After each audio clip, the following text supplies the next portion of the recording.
अब तक हम लोग ने जो रेस्ट एपीआई बनाई है वो सब फंक्शन बेस्ड है। जैसा आप यहाँ पे देख सकते हैं, ये हमने ऑथर की एपीआई बनाई है, ये सब फंक्शन बेस्ड है। तो फंक्शन बेस्ड में हमें कई चीज़ें करनी पड़ती हैं, जैसे रिक्वेस्ट चेक करना कि ये किस टाइप की है। उसके बाद पर्टिकुलर रिक्वेस्ट को हमें उसको अगर जेसोन में है तो चेंज करना, फिर सीरियलाइज़र में भेजना और फिर उसके रिस्पॉन्स को भेजना। तो ये सब जो काम रहते हैं आप देखते हैं कि ज़्यादातर एपीआई में किए जाते हैं। तो हम कोडिंग को और छोटा और पावरफुल बना सकते हैं क्लास बेस्ड एपीआई का यूज़ करके। ठीक है, तो आज जिस हम एपीआई को सबसे पहले क्लास बेस्ड में चेंज करेंगे वो है हमारी ये वाली एपीआई, जिसमें हम ऑथर को क्रिएट कर रहे हैं, साथ में हमें जो लिस्ट मिल रही है हम उसको ले रहे हैं। ठीक है, इन दो एपीआईज को। तो एक मैं नई इसमें एपीआई क्रिएट कर लेता हूँ, क्लास। अब क्योंकि क्लास है तो फर्स्ट लेटर जो स्टैंडर्ड है वो कैपिटल होना चाहिए, तो हम बनाते हैं पहले गेट ऑथर्स लिस्ट। ठीक है,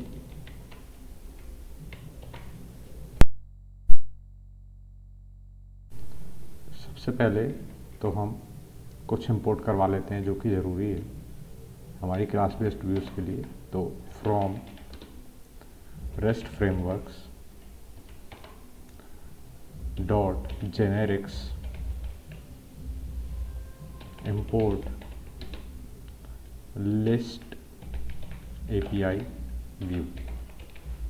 ओके, जैसे कि इसके नाम से लग रहा है लिस्ट एपीआई व्यू, तो यह हमें लिस्ट देता है पर्टिकुलर रिसोर्स की। इसमें जो आप करते हैं आपको यहाँ से मिलेगा जेनेरिक एपीआई व्यू। ठीक है, आप इसको जेनेरिक एपीआई व्यू कीजिए और जेनेरिक एपीआई व्यूज़ के अंदर अपन को जो मिलता है वो लिस्ट एपीआई व्यू रहता है, तो डॉट लिस्ट एपीआई व्यू। अब इसके बाद आपको इसमें रिसोर्स का नाम लिखना रहता है कि आपको किस चीज़ की लिस्ट चाहिए। ठीक, तो जैसे इसमें एक वेरिएबल रहता है क्वेरी सेट और सीरियलाइज़र क्लास। ठीक है, इसका डॉक्यूमेंटेशन यदि आपको देखना है तो आप सिंपल गूगल में जाइए, लिखिए जेंगो रेस्ट फ्रेमवर्क, इसमें जाइए आप और यहाँ पे एपीआई गाइड में आप देखिए जेनरिक व्यूज़। ठीक है, इन लोग ने यूज़ करके बताया अपन को। तो अपन को कुछ चीज़ें इसमें डिफाइन करनी रहती है, जैसे क्वेरी सेट। ठीक है, तो यहाँ पे आप लिखिए क्वेरी सेट, और इसमें क्योंकि अपन को पूरे जितने भी ऑथर हैं पूरे उसकी लिस्ट चाहिए, तो आप लिखिए author objects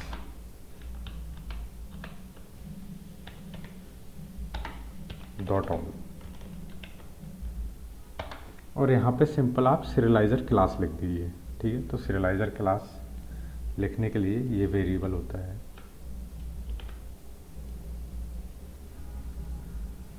सीरियलाइज़र class equal to, और जो आपकी क्लास है जो हमने बनाई थी ऑथर सीरियलाइज़र। ठीक है, तो जितना काम ये पूरा कोड कर रहा था आपका, उतना काम केवल इसने कर दिया। ठीक है, तो आप देख ही सकते हैं क्लास बेस्ड एपीआई व्यू लिखना ज़्यादा आसान है। ठीक इसी तरीके से हम बना लेते हैं क्रिएट एपीआई व्यू। ठीक है, तो क्लास क्रिएट ऑथर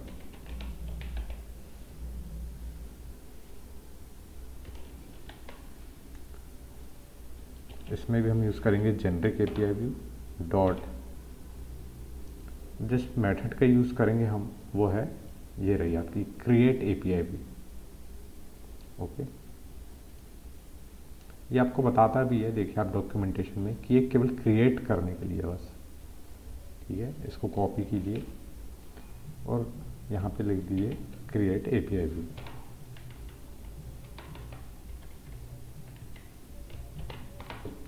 इसमें भी आप यही कीजिए जैसे हमने अपन को बताया है। सिंपल आप यहाँ पे क्वेरी सेट दे दीजिए,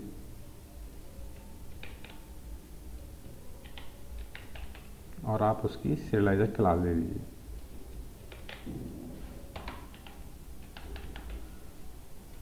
ठीक है, तो ये पूरा फंक्शन जो काम कर रहा था, ये हमारा ये दो क्लास जो कि केवल 4 लाइन का कोड है वो कर देगा। ठीक है, तो अब इसकी ज़रूरत नहीं है हमें, तो हम इसको हटा देते हैं क्योंकि हमने व्यू में चेंज किया है तो इसकी यूआरएल में भी चेंज होगा। तो सबसे पहले हम बना लेते हैं यूआरएल ऑथर की लिस्ट लाने के लिए।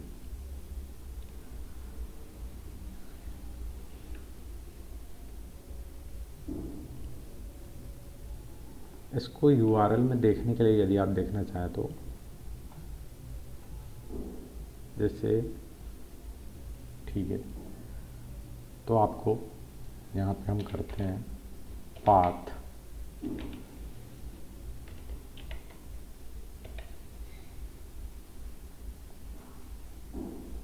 ठीक है। तो इससे पहले जो यूआरएल था कोड के अंदर, उसमें जाते हैं API v0 ऑथर। ऑथर के बाद यदि मैं ऑल लिख दूं या लिस्ट लिख दूं तो मेरे को उसकी लिस्ट मिल जानी चाहिए। ठीक है, तो यहाँ पे मैं लिखता हूँ लिस्ट कॉमा, जो हमने नई व्यूज़ बनाए हैं उसको हम यहाँ पे इंपोर्ट कर लेते हैं। इसको और अच्छे तरीके से लिखने के लिए आप इसको ऐसा लिख सकते हैं, एक टपल के अंदर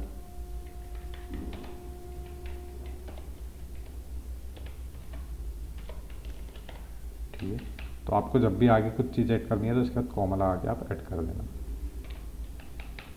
अब जो गेट ऑथर लिस्ट है, जब भी ऑथर के आगे लिस्ट लिखा रहेगा तो हमारी गेट ऑथर लिस्ट कॉल होगी। और क्योंकि ये क्लास है, हम चाहते हैं, और यहाँ पे अपन केवल फंक्शन दे सकते हैं। ठीक है, तो इस क्लास को हम ट्रीट करेंगे फंक्शन की तरह। वो करने के लिए हमें बस इसके आगे ये लगाना पड़ता है। ठीक है, एज व्यू,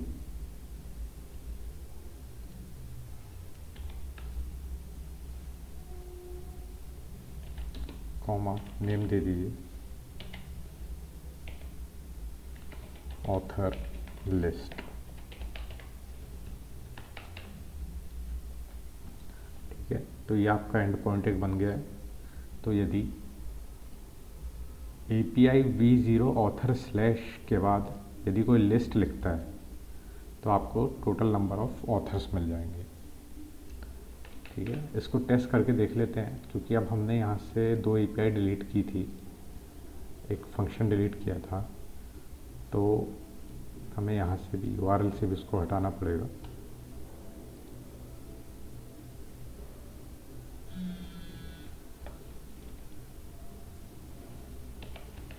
ठीक है, ठीक है, बाकी ऑथर डिटेल है यहाँ पे ये, और बाकी हम इस API का यूज़ करेंगे। तो इसको चेक करने के लिए मैंने एनवायरनमेंट एक्टिवेट कर लिया है। अब सीधे पाइथन लिखता हूँ, पाइथन -py रन सर्वर, देखते हैं कुछ एरर तो नहीं है। ठीक है, ये बता रहा है कि जेनरिक API व्यू के अंदर कोई भी लिस्ट API व्यू नहीं है। तो मुझे लगता है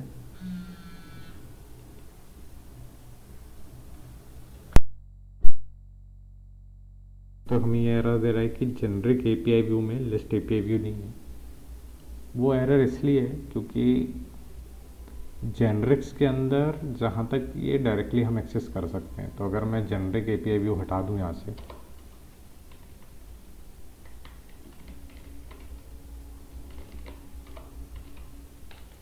और जेनरिक्स में मैं इंपोर्ट करवाऊँ सीधे list API view,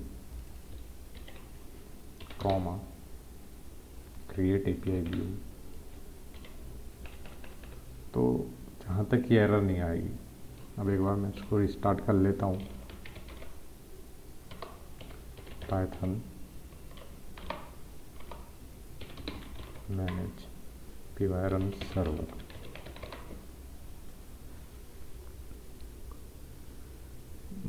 can not import list API view. ठीक है, एक बार इसको और अच्छे से क्लियर कर लेते हैं यहाँ पे जाके कि जो हमारा लिस्ट API व्यू है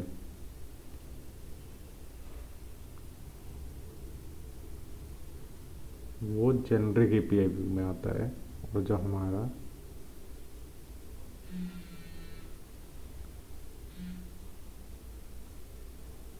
क्रिएट API व्यू है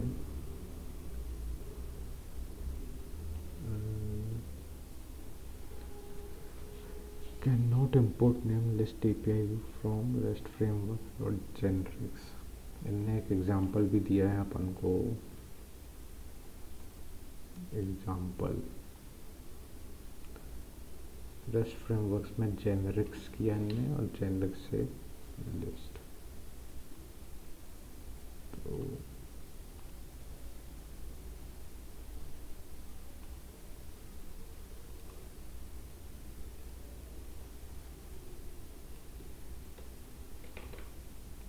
मैं सबसे पहले जेनरिक्स किया और जेनरिक्स ने किया लिस्ट API व्यू और क्रिएट API व्यू को यूज।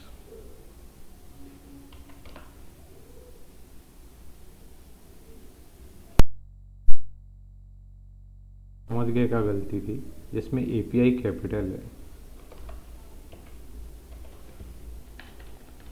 अब सही है।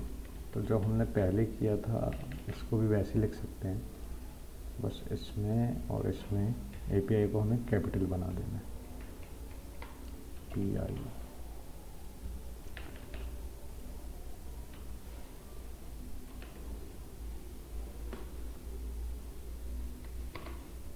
अब हमारे पास कम से कम दूसरी एरर आई कि ऑथर API इंपोर्ट नहीं कर पा रही है, क्योंकि हमने यहाँ से ऑथर API मिटा चुके हैं, तो इसलिए ऑथर API हम यहाँ से हटा देते हैं।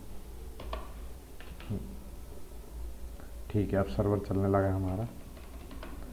अब हम पोस्टमैन ओपन कर लेते हैं और पोस्टमैन से हम इसको रिक्वेस्ट मार के देखते हैं। तो हमारे पास जितनी भी ऑथर थी उसकी लिस्ट आ जाएगी। ओके, तो API V0 ऑथर ये हमारी पहले की API थी। इसमें हम यदि 1 करें तो या 1 ID नॉट एग्जिस्ट,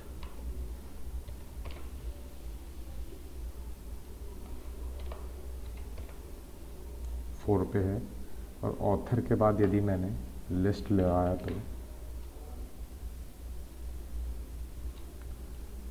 तो इसने बताया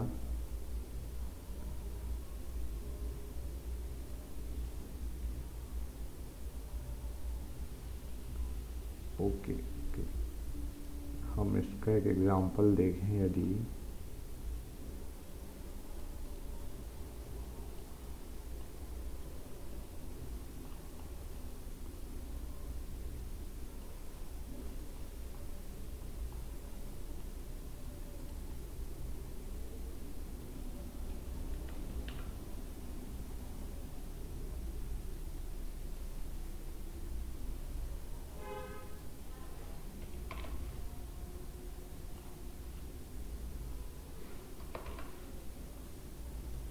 ऑथर लिस्ट में हमें पूरा ऑब्जेक्ट आ रहा है, और उसके बाद एस व्यू के अंदर यदि मैं ऐसा दूँ तो ठीक है। देखिए अब ये API काम कर रही है। कई गलतियाँ की हमने रास्ते में, मगर ठीक है, ये भी ज़रूरी है। तो देखिए इतने से कोड से आपको पूरी लिस्ट मिल गई। बस आपको क्वेरी सेट डिफाइन करना है पूरे ऑब्जेक्ट के साथ, serializer class. Create API view बनाना भी कितना आसान है। देखिए आपको सेम ये जो चीज़ लिखी है वो यहाँ पे लिखी है, ठीक। अब देखते हैं, बस यहाँ पे क्रिएट एपीआई व्यू है तो इसका अपन बना देते हैं। क्रिएट ऑथर को पहले यहाँ पे मैं इंपोर्ट करवा लेता हूँ, ठीक है। और इसके लिए ऑथर के बाद यदि क्रिएट लिखा है तो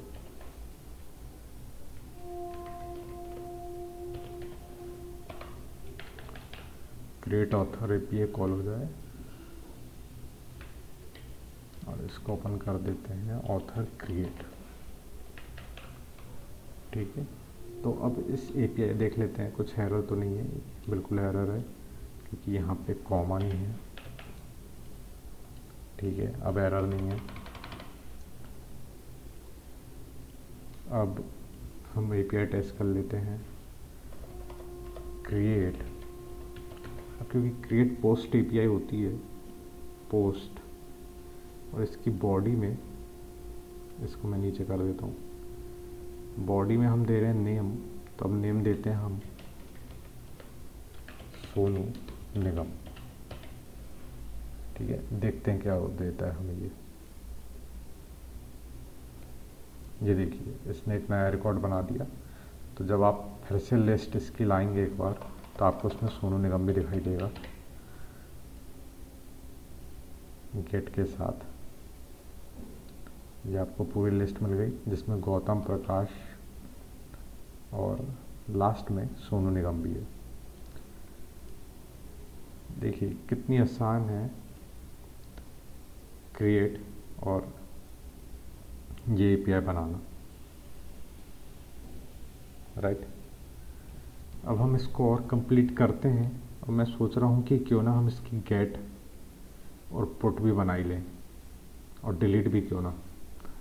तो एक काम करता हूँ, मैं इस पूरे कोड को डिलीट करता हूँ। अब मैं बनाता हूँ क्लास डिलीट ऑथर, ठीक है। इसकी भी कुछ ना कुछ एपीआई होगी, आइए ढूंढते हैं अपन। देखिए लिस्ट की है, क्रिएट की है, डिस्ट्रॉय है, डिस्ट्रॉय एपीआई भी, ठीक है। इसका यूज़ कर लेते हैं अपन। तो क्योंकि अब ये लिस्ट बड़ी होती जा रही है इसको टपल फॉर्मेट में ले लेते हैं, कॉमा, ठीक है। और इस डिस्ट्रॉय एपीआई व्यू को मैं यहाँ पे इनहेरिट कर लेता हूँ।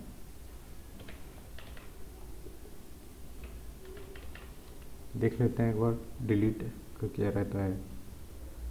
ये केवल सिंगल मॉडल इंस्टेंस पे काम करता है, ठीक है। सिंगल मॉडल इंस्टेंस के लिए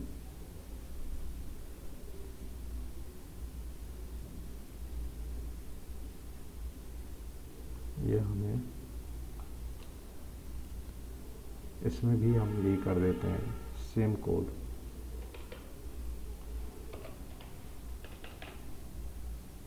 ठीक है। अब एक बार ये देखते हैं, इसको भी हम यूआरएल ले देते हैं कुछ,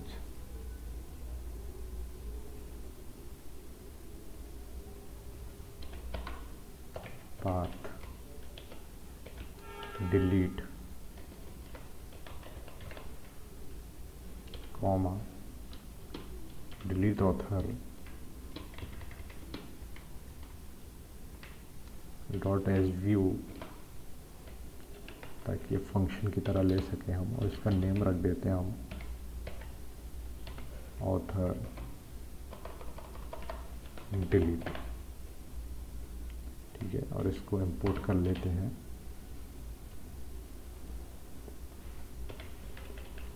ठीक है। तो यदि ऑथर के बाद मैंने डिलीट किया है,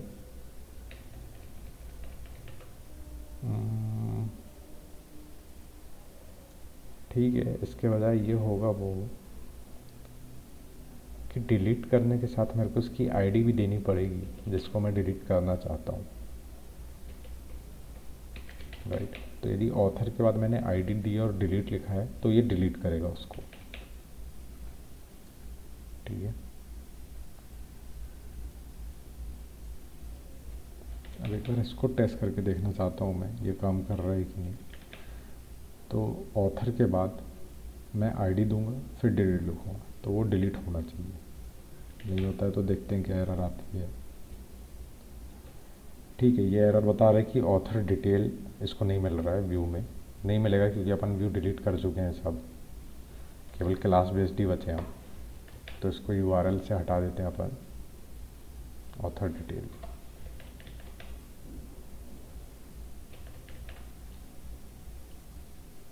अब एक बार रिस्टार्ट कर लेते हैं अपने सर्वर को। ठीक है, ऑथर डिटेल अभी भी इसको नहीं मिल रहा है, तो कहीं मैंने यूज़ किया होगा।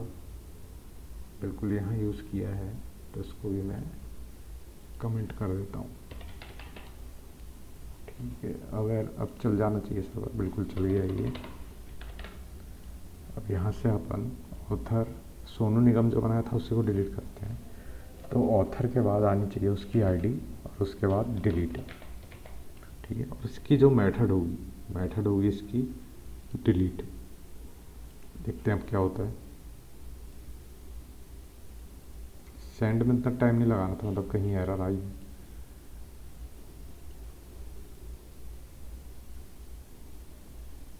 ओ, प्रॉब्लम थी इसलिए अब देखते हैं अपन। ठीक है, इसने एक एरर दी है।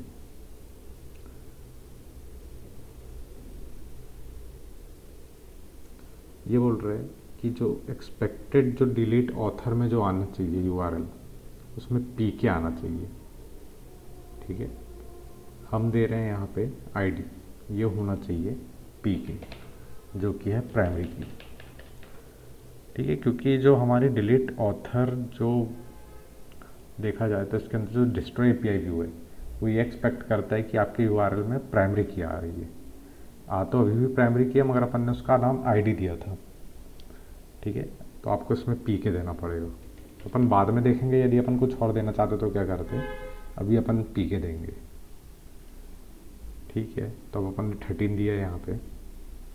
अब अपन रिक्वेस्ट करते हैं, देखते हैं सर्वर चालू है कि नहीं। सर्वर बिल्कुल चालू है।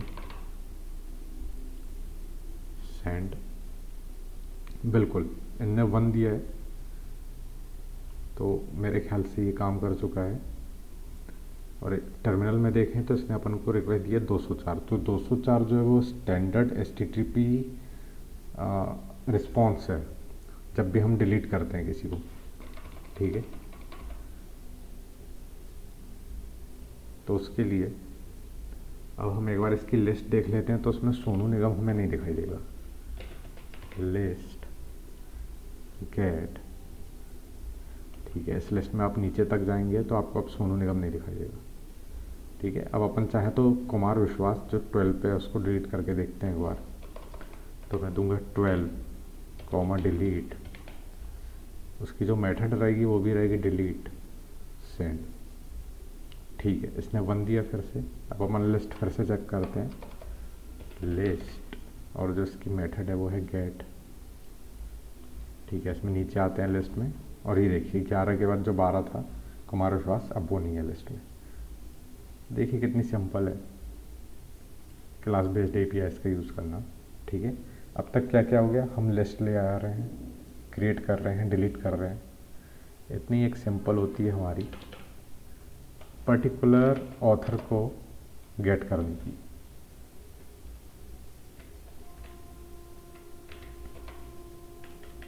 ओके, तो हम ऑथर के बाद यदि आईडी दें तो हमें उस ऑथर की डिटेल मिल जाए। देखते हैं इसके लिए क्या एपीआई है। उसके लिए एपीआई होती है हमारी create API list retrieve API. Simple, देखिए नाम से आप बता सकते हैं। ठीक है, सीधे कॉपी पेस्ट, और ये हो गया रिट्रीव एपीआई। इस मेथड का भी नाम हम रख देते हैं रिट्रीव,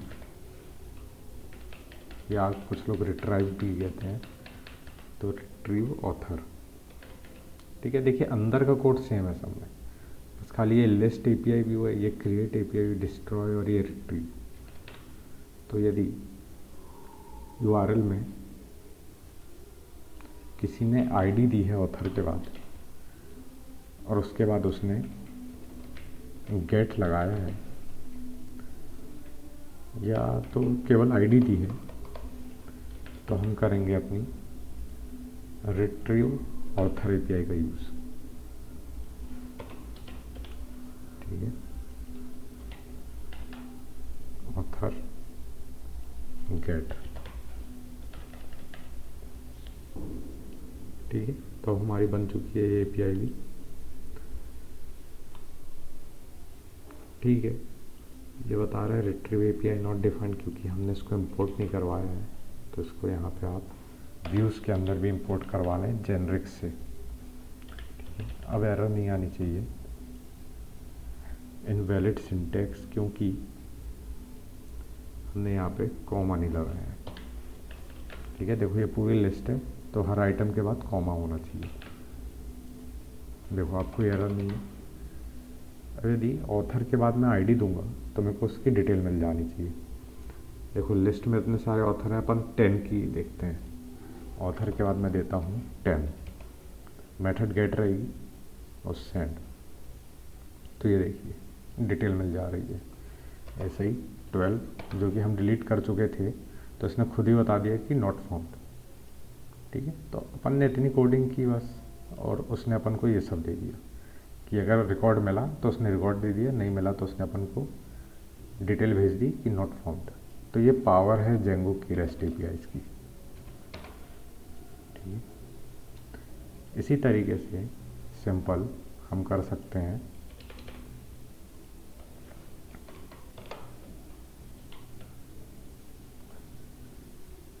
लिस्ट हो गई, क्रिएट हो गया, डिलीट हो गया, गेट हो गया। अब हम कर लेते हैं अपडेट, और जैसे कि नाम से है अपडेट एपीआई व्यू। ठीक है, इसका भी नाम हम रख देते हैं update author. Update API view को मैं यहाँ पे इंपोर्ट करा लेता हूँ। ठीक है, अब इस एपीआई के लिए मैं यूआरएल बना लेता हूँ। तो पाथ अपडेट करवाने के लिए भी मुझे इसका पहले तो आईडी देनी पड़ेगी, फिर उसके बाद अगर अपडेट लिखा है तो हमारी एपीआई कॉल हो जाए एक फंक्शन की तरह, जिसका कि नेम होगा ऑथर। इस एपीआई का हमारा नेम है ऑथर अपडेट। ठीक है, और इसको ठीक है अपडेट ऑथर इंपोर्ट करा लिया हमने। अब देखते हैं कुछ एरर है क्या। बिल्कुल एरर है, क्योंकि हर बार की तरह हमने यहाँ कॉमा नहीं लगाया। अब कोई एरर नहीं है। तो हमने एक एपीआई देखी थी 8 पे, जो नेम है 9 है, तो नेम 9 होना सही नहीं है। तो मैं अब इसको चेंज करता हूँ। सबसे पहले तो यहाँ अपडेट लिखता हूँ, और इसका नाम, इसको मैं कॉपी कर लेता हूँ और बॉडी में मैं भेजूँगा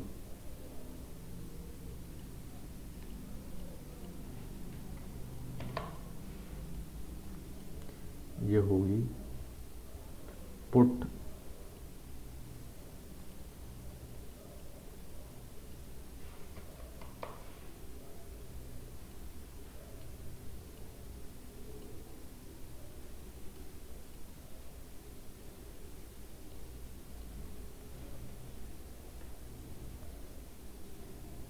इसका नाम मैं रखूँगा सोनू निगम। ठीक है, अब एक बार हम देखते हैं क्या होता है।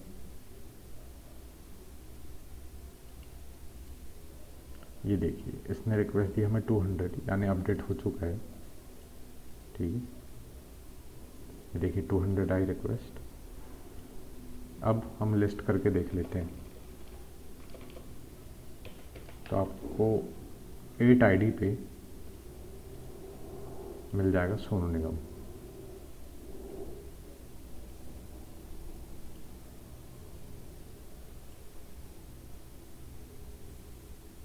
अब इसकी हम देखते हैं क्या आया रिस्पॉन्स। तो 8 पे आपको मिलेगा,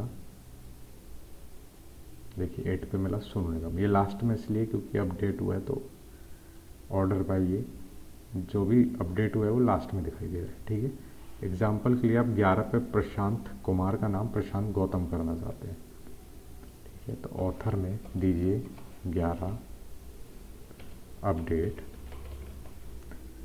और इसकी मेथड रखिए पुट, इसका नाम रखिए प्रशांत गौतम। तो आपको 11 पे प्रशांत कुमार की जगह प्रशांत गौतम मिलेगा। सेंड कीजिए, 11 पे प्रशांत गौतम हो गया। अब चेक करना है तो यहाँ पे लिस्ट गेट, इस लिस्ट में इसको और ऊपर कर लेते हैं। देखिए 11 पे आ गया प्रशांत गौतम। ठीक है, तो इस वीडियो में हमने देखा कि हमने CRUD एप्लीकेशन बनाई पूरी क्लास बेस का यूज़ करके। आपने देखा कितनी सिंपल कोडिंग है, मगर आपने ये भी देखा कि हर क्लास के अंदर सेम चीज़ हो रही है। तो कुछ और तरीके हैं जिससे अपन इसको भी और कम कर सकते हैं। इस पूरे के बजाय कोड केवल 3 लाइन का रह जाएगा। ठीक है, तो गाइज़ ये हम देखेंगे अगले वीडियो में, जहाँ पे हम व्यू सेट के बारे में जानेंगे। तो बाय गाइज़।